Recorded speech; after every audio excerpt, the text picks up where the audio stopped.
So what we are talking about today is the Canon Vixia HFR 800 camcorder and 5 things you need to know before buying it. There are also 5 things I wish I knew before buying it, and that's why I'm making this video, but whatever. Oh boy. First thing that I wish I knew. I bought myself a whole bunch of memory cards. These are what I bought. Little SanDiscs. I don't know if you can see it because the light's a little weird. SanDisk microchips. They are cool, they work great. I use them in my Cross 2 or GoPro cameras, whatever those are called, action cams. And then I use them in the Zoom H1 and the Zoom H1. And Canon Vixia, not a good idea. What happens is, you get this does not record message. Anytime I recorded, midway through the recording, I would get this like, will not record anymore. And you'd have to reformat and start over, and it was a pain in the butt.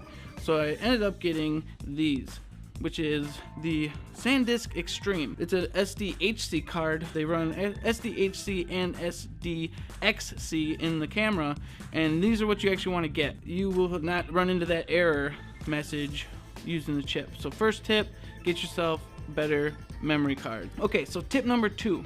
Audio is bad in the Canon. Canons and any other camera, not great audio. But tip 2 is invest in an external mic. They make a ton of really decent, cheap external mics that you will be happy with. I've seen good reviews on the Takstar one. I don't have one, so I don't know how good it is, but I bought a Pixel MC50, which is pretty decent. I'm using a Rode video mic, an old one.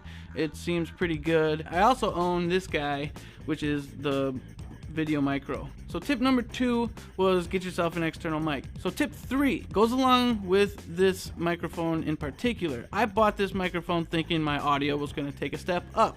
But tip 3 is Canon Vixia HFR 800 does not have phantom power. So tip 3, get yourself some form of phantom power, and you can get any mic or buy a mic that has phantom power. Any mic with a battery is gonna do that. Pixel MC50 has phantom power. The Rode video mic has phantom power. Pretty much a lot of them do. So invest in an audio recorder that like the Zoom, or get yourself a powered mic. So tip 4.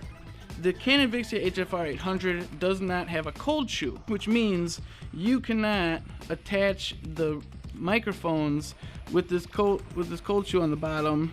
Little cold shoe, can't do it. Canon Vixia HFR 800 does not have that option.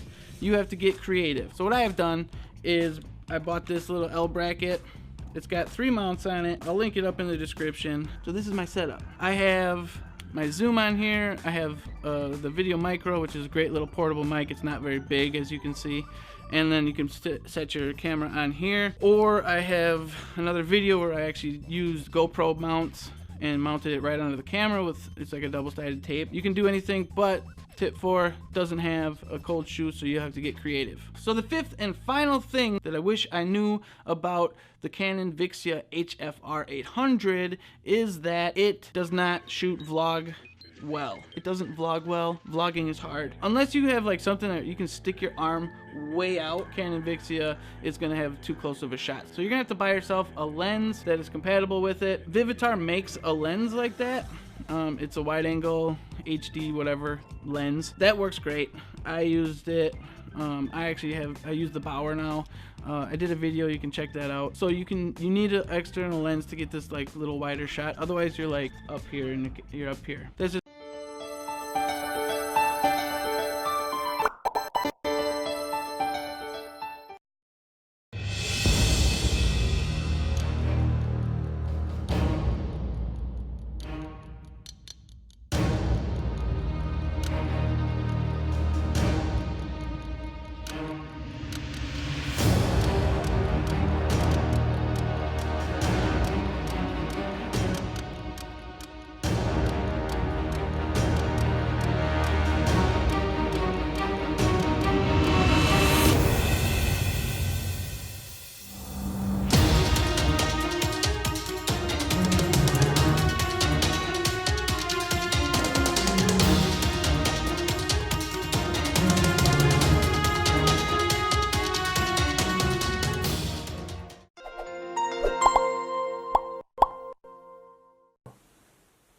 You can see my brand new Vixia HF R80, right?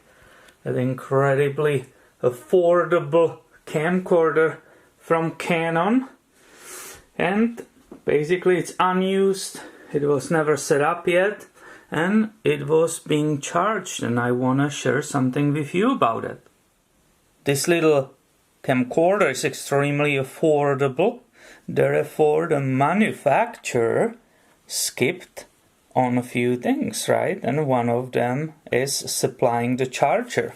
So if you wanna charge the battery, which is very small, right, and has a low capacity too, it's not some big one. Definitely anybody who wants to film with this needs another battery, possibly the bigger one. If you want to charge it, there is no charger supplied. You can buy it also aftermarket, right?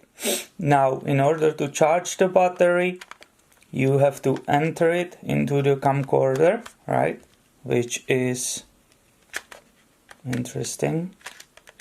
Right, it clicked nicely, so that's good. I just have to learn it or get used to it. So the battery is attached to the camcorder, and step number 2 will be attach the fairly large and long cable which is supplied, right? So here is the part which goes in the power outlet. This is the connector, and that goes on here on that right side. I hope you can see it. It comes right here. Now this is connected, it nicely clicked, and I will connect it to the wall, and you can see what will happen.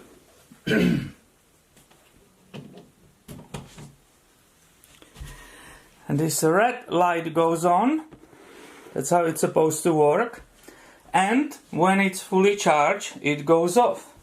Now that battery was fully charged overnight, so it correctly went off. Now here is one important thing I want to share with you that you are not surprised. Unfortunately, this is so affordable, so there are some compromises. This tiny battery, to be fully charged, it needs 7 hours and 45 minutes.